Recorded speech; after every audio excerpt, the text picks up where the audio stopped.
but I didn't really know him, and I didn't know what was up with this. So I went and met with him. Robbie Robertson's remarkable musical vision helped form one of the most important bands in rock history, the Band. And his journey with the Band has been defined by subtle impact for decades. With the arrival of his 8th decade, he plans to reveal hidden aspects of the revolutionary Woodstock era and life behind the famous walls of Big Pink. Robertson uncovers the hidden struggles, creative conflicts, and extraordinary truths that were buried along their astounding journey in an unfiltered and honest manner. His decision to wait until this moment to share his narrative casts doubt on the veracity of the band's legendary 1976 farewell concert at Winterland and the legend of the Last Waltz. Our perception of the band's lasting impact might be irrevocably altered as a result of Robertson's disclosures on the ensemble's last performance and its aftermath. To get to the tales and songs, though, we must first return to Robbie's origins, for it is only by doing so that we may discover the complete story he is now prepared to share. Let's start by looking at Robbie Robertson's history and early childhood as we delve into his incredible journey. In this intriguing and unexpectedly unfolding story, we learn how a teenage Toronto musician would go on to become a major figure in rock music. Toronto, Ontario native Jamie Royal Robertson came from a diverse ethnic background when he was born on July 5, 1943. His mother was of Mohawk descent from Brantford, Ontario's Six Nations reservation, while his father was a local Torontonian. His later work was built upon this rich cultural base.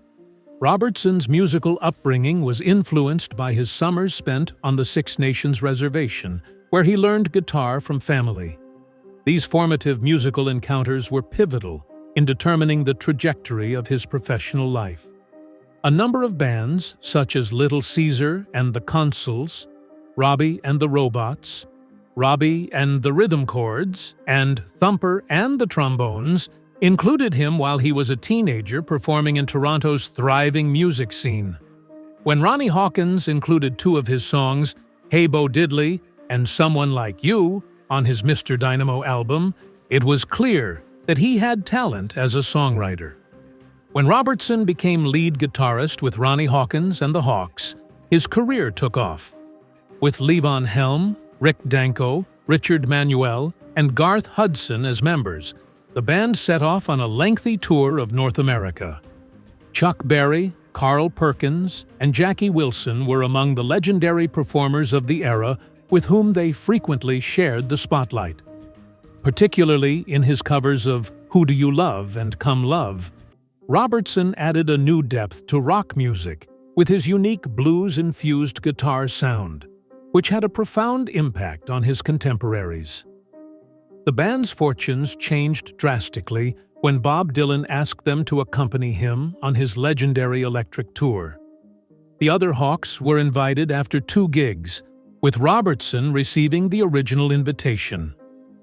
From September 1965 to May 1966, Dylan was officially transitioning from folk to rock music during this association.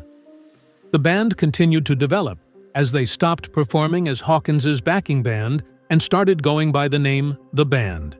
With the 1968 album Music from Big Pink, which featured some of Robertson's outstanding songs like The Weight, Caledonia Mission, and Chest Fever, the group achieved their creative breakthrough.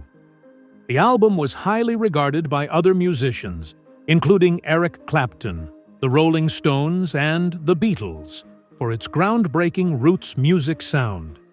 The band's self-titled 1969 sophomore album peaked at number 9 on Billboard's Pop Albums list upon its release in September. The album was a commercial smash. The Night They Drove Old Dixie Down, one of their most famous songs, was on the album. Rolling Stone later placed it at 245 on their list of the best songs ever recorded.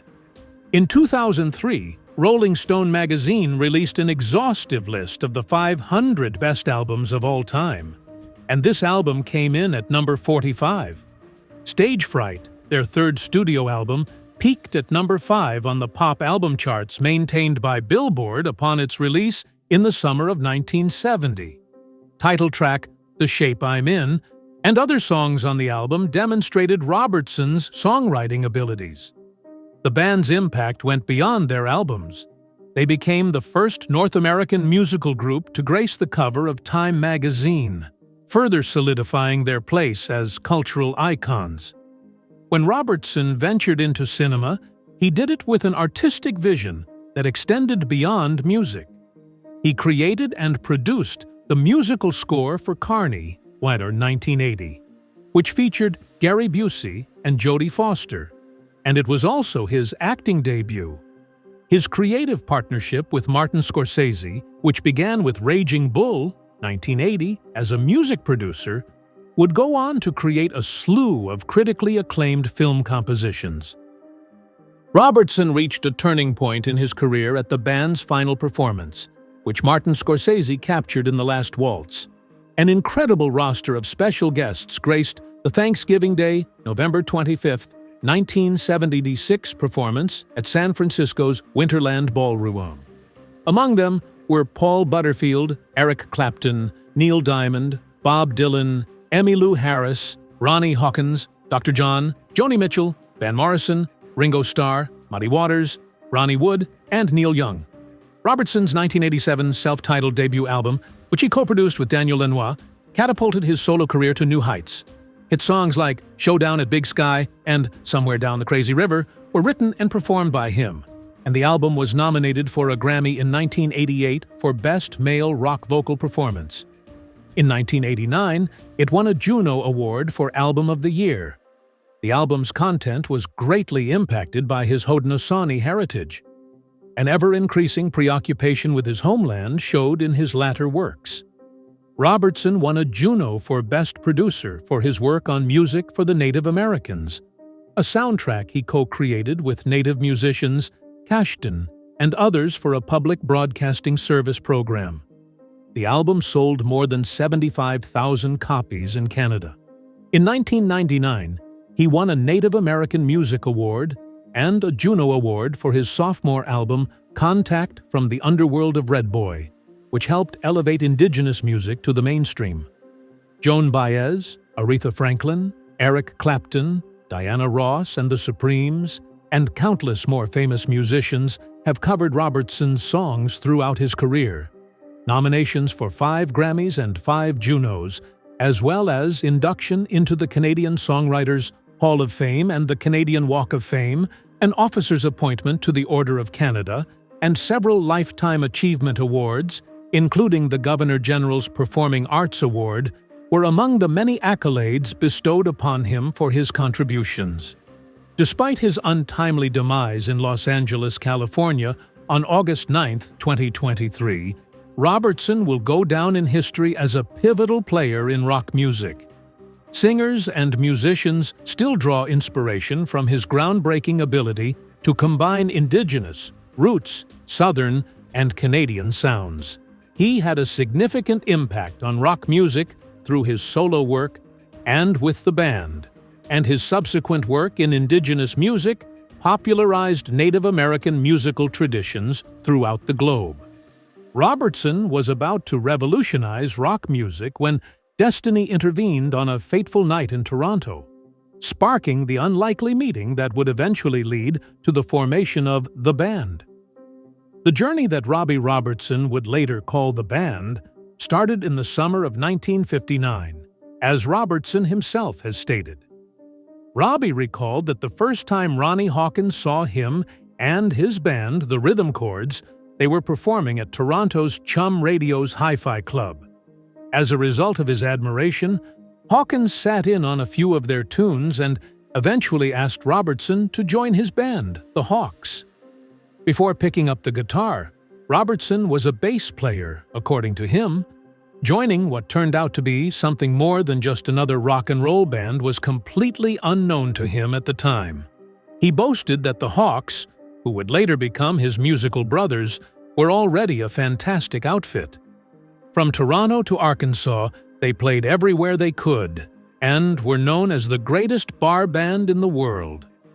After breaking up with Ronnie Hawkins in 1963 and rebranding themselves as Levon and the Hawks, Robertson said that everything changed. In his memory, they were having a tough time getting through their lengthy set at a nightclub in New Jersey. Bob Dylan's groundbreaking blend of intellectually rigorous lyrics with electric rock and roll revolutionized everything when he signed them. Robertson remarked that the years spent with Dylan were formative. He elaborated by saying that they went all over the world, listening to different rock bands. Their time at Woodstock during the Basement Tapes period, when they recorded hundreds of DIY tunes that would become renowned decades later, was something he spoke about as particularly enthralled. According to Robertson, the Hawks had transformed into a unique creature with its own sound and style by the time they finished recording with Dylan. It was as if magic had happened. The band's moniker changed from the Hawks to the band in 1968 with the publication of Music from Big Pink. Robertson continued by saying that the band's first two albums were timeless masterpieces thanks to the deep, complex musical statements they included. He boasted that they had achieved a remarkable feat, a genuine musical democracy in which no one played an instrumental role. On top of creating and performing songs together, they also played instruments. Their evolution from Ronnie Hawkins's backing band into their own unique sound was remarkable, according to Robertson. He boasted that they had transformed into the band, an entity far bigger than the sum of its members. While on summer vacation with relatives in Brantford on the Six Nations of the Grand River, Robbie Robertson began taking guitar lessons in Toronto, Ontario. He met future bandmates Levon Helm, Rick Danko, Richard Manuel, and Garth Hudson while playing with Ronnie Hawkins's Hawks in 1960, which was the beginning of his rise to prominence as a rock music legend. It wasn't easy to go from supporting role to important creative power in a band with a democratic framework. After the Hawks' 1965 breakup with Ronnie Hawkins, Robertson took on a new position. His future success depended on his ability to work with others more closely and hone his songwriting talents. When Bob Dylan requested Robertson to play guitar on his historic Going Electric tour in 1965, it was one of Robertson's defining moments. As Dylan's last transition from folk to rock, the remaining members of the Hawks were welcomed on board after 2 gigs. Both Robertson's reputation and the musical style that would come to characterize the band were shaped by this. While on tour with Dylan to record the Basement Tapes, the burden of this obligation became glaringly obvious. The writer Greil Marcus characterized Robertson's guitar playing during this time as all rough edges, jagged bits of metal ripping through the spare rhythm section. Robertson's compositions from this period would later form the basis of the band's identity, and he emerged as a defining voice in rock music. The band's first album, Music from Big Pink, was published by Capitol Records and showcased Robertson's songwriting skills. Classics including The Weight, Caledonia Mission, and Chest Fever were included on the album. His compositional approach, which was subsequently characterized as small chapters of freshly minted American mythology, lyric and funny, funky and mysterious, contributed to the band's status as one of the most notable groups of its time. There were demands throughout the change. Robertson, in his role as lead songwriter for the band, had to keep their signature sound while also expanding their creative horizons. The night they drove Old Dixie Down, which Rolling Stone subsequently listed as the 245th greatest song of all time, was one of the most famous tracks on their second album, The Band, which peaked at number 9 on Billboard's Pop Albums chart. Impressive was Robertson's deft handling of this transformation. As the featured act at the illustrious Woodstock Music and Art Fair, the band also made history as the first North American music group to appear on the cover of Time magazine. Many famous musicians have recorded his songs, cementing his standing as a legendary rock songwriter. Among them are Joan Baez, Eric Clapton, Aretha Franklin, Diana Ross and the Supremes, and countless more. The memory of his initial encounter with Levon Helm flooded back to him. Even though Hawkins found Levon, a drumming phenomenon, at the tender age of 16, nightclub owners were afraid they would lose their liquor licenses if they let him perform. The instant Robertson laid eyes on Levon, though, he knew they were meant for great things. Unstructured experiences occupied the early years. While Robertson and his friends bought bread to distract the clerk, he once filled their overcoats with cheese and meat from a store. When Robertson initially joined the band, Ronnie Hawkins offered him wise counsel. "Well, son, you won't get rich, but you'll have more romantic activity than Frank Sinatra." However, Robertson and his comrades felt they were about to achieve something greater. In 1966, they had their big break in Manchester, England, where Bob Dylan told them to play with maximum intensity due to an irate crowd. As they blasted through like a rolling stone, they realized they were writing their own chapter in music history. A really enchanted time was the Woodstock years. They were part of Dylan's illustrious basement tape recordings, which took place at Big Pink. Amazing things started to happen after they started making their own music recordings. Based on their extensive touring experience, they created a subtle yet striking blend of country, blues, rockabilly, soul, and gospel. Most of their iconic songs were written by Robertson, including "The Wait" and "The Night They Drove Old Dixie Down." When asked about "The Wait," he would claim that it was written in one sitting. When asked where names like Crazy Chester, Fanny, Anna Lee, Miss Moses, Luke, and Carmen came from, he would say, "I'm not very good at explaining song lyrics. All I could do was write down whatever ideas occurred to me at the time." But everything was wrong. Tensions rose in 1970 when Levon Helm and Rick Danko developed drug addictions and Richard Manuel battled alcoholism.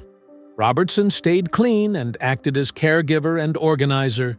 Even though he despised the title of leader, he obliged because he cared about the group's welfare. Tensions with Levon escalated with time. Robertson understood the truth. Levon had accused him of having acquired the Smoke and Mirrors, and that he wasn't singing or writing but handling all the publishing. However, Robertson had really composed the songs, propelled the band ahead, and orchestrated performances and recordings. It was Robertson's idea, and The Last Waltz was the ideal way to end their narrative. He recounted how Levon's performance of "The Night They Drove Old Dixie Down" during the concert had an emotional impact that could break hearts. Robertson had hoped that Levon could sing the song better than anybody else, so he wrote it specifically for him. It was the collective effort of every member of the band that ensured their legacy would live on long after they had passed away. However, dark clouds were gathering behind the iconic music, and the events that followed would bring Robertson and the band dangerously close to breaking apart. The fate of the band was hanging in the balance at a critical juncture. They worked tirelessly to preserve their unique musical legacy while keeping up a demanding traveling pace. Anxiety skyrocketed as everyone felt immense strain. Robertson encountered his biggest obstacle during a run-through of The Last Waltz at a rehearsal when everything were about to collapse. Disagreement on the extent of the concert sparked the problem. A cinematic production to capture their narrative for future generations was Robertson's concept for a dramatic goodbye befitting their legacy. Members' opinions differed. Furious disagreements and violent outbursts ensued as the debate progressed. Robertson was caught in the midst of it all, frustrated and misunderstood. He felt that his time with the band was coming to an end under the overwhelming emotional weight. Robertson went back to his hotel room that night to think about how he had come this far, from helping Hawkins to collaborating with Dylan. He had battled to pay homage to their musical legacy while incorporating his own distinctive approach. but now he felt stifled. Despite the mounting conflict surrounding him, his devotion propelled him ahead. He gave some serious thought to quitting the band that had become bigger than him and going solo. Anxieties and uncertainty seemed to follow him everywhere he went. At that moment, an unforeseen event transpired. Robertson was secretly approached by Levon Helm as he saw the impending problem. After escaping the chaos of the rehearsal room, they found a quiet place where Helm could see Robertson's internal conflict between his dreams and the band's history. They regained a common goal of making music that will last, and openly expressed their frustrations. Helm reassured Robertson that his work was appreciated for more than just carrying on the family name. Feeling the weight lifted off his shoulders, Robertson recommitted himself. The legacy of Robertson in the band and across music history was solidified by this discourse, which ushered in a new era of mutual respect and peace. Robertson revitalized the seasoned band in many ways than just his guitar playing and songwriting. He added new tones to their repertoire, rearranged their songs, and reharmonized them. Fans could hear the change. Robertson's guitar voice gave timeless songs like The Weight and Up on Cripple Creek a new dimension, while preserving their original meaning. His live performances brought fresh life to old favorites with his roots-infused rock and roll approach. His unique way of bringing new life to old favorites captivated audiences. Beyond solos, his impact reached far and wide. He gave the band a challenge: try out different sounds. He set a more subdued, reflective tone, for instance, in Life is a Carnival with his guitar. As they heard new layers to old songs, fans felt a mix of recognition and astonishment. Reactions were mixed when Robertson took over for Roy Buchanan. For some, it was a thrilling new beginning. For others, it was heresy. Robertson modestly acknowledged Buchanan's work while praising his own artistic merit in his response. He made it plain that he wasn't trying to take anyone's position, but rather to honor their legacy while contributing to the band's growth.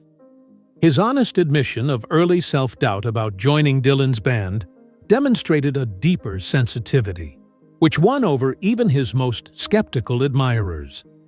He skillfully combined reverence for heritage with forward-thinking teamwork, transforming uncertainty into inspiration.